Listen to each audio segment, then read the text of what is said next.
देखिए, छत्तीसगढ़ की 20 सीटों पर आज वोटिंग होनी है और मिजोरम की लगभग 40 सीटों पर आज वोटिंग होनी है, जिसको लेकर तमाम तैयारियां पूरी कर ली गई हैं।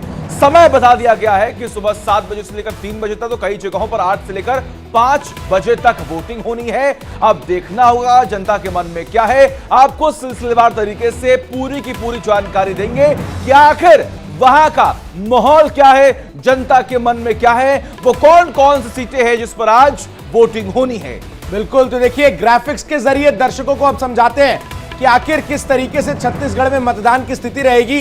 कुल मतदाता 40.78 लाख कुल मतदाता हैं, जिसमें 40.78 जो है वो संख्या है। इसके अलावा 20,84,675 महिला वोटर्स हैं और इन्हीं महिला वोटर्स के हाथ में छत्तीसगढ़ की इन तमाम विधानसभा सीटों पर जो तमाम उम्मीदवार हैं उनकी किस्मत टिकी है। तो वहीं पुरुष वोटर जो है वो 19,93,936 हैं। इसके साथ ही साथ जो वोटिंग पैटर्न रहा है, उस वोटिंग पैटर्न के हिसाब से अगर हम बात करें तो छत्तीसगढ़ में जहां मतदान कुछ बूथ पर जो है वो 8 से 3 तक चलेगा, तो वहीं कुछ बूथ पर 8 से 5 बजे तक। कुल मतदान केंद्र कितने बनाए गए? 5,304 मतदान केंद्र बनाए गए हैं अब तक, क्योंकि पूरा ये जो 20 सीट है इनमें से अधिकांश नक्सल प्रभावित सीट है, जिसमें 25,429 मतदान कर्मचारियों के ऊपर यह जिम्मेदारी है कि वो इस पूरे मतगणना को जो है और मतदान को सफलतापूर्वक अंजाम कराएं। वेबकास्टिंग की सुविधा भी है, 2,431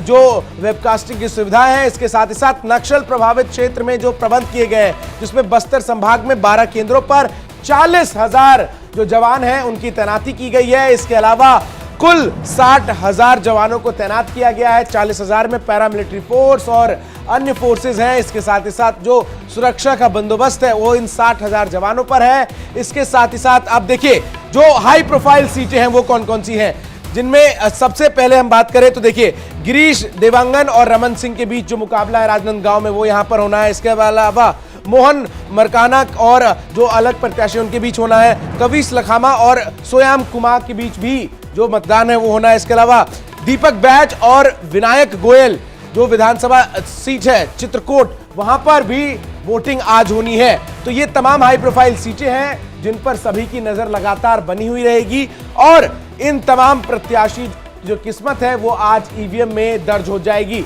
लेकिन सबकी नजर इस बात पर है कि क्या एक बार फिर छत्तीसगढ़ में भूपेश बघेल सरकार की वापसी होती है, या फिर बीजेपी जो दावा कर रही है कि इस बार छत्तीसगढ़ में बीजेपी की सरकार आएगी, वो होता हुआ नजर आता है। इसके साथ ही साथ महत्वपूर्ण यह भी है कि इस 20 सीटों पर जो मतदान है, जो पिछला रिकॉर्ड बताता है वो ये बताता है कि इनमें से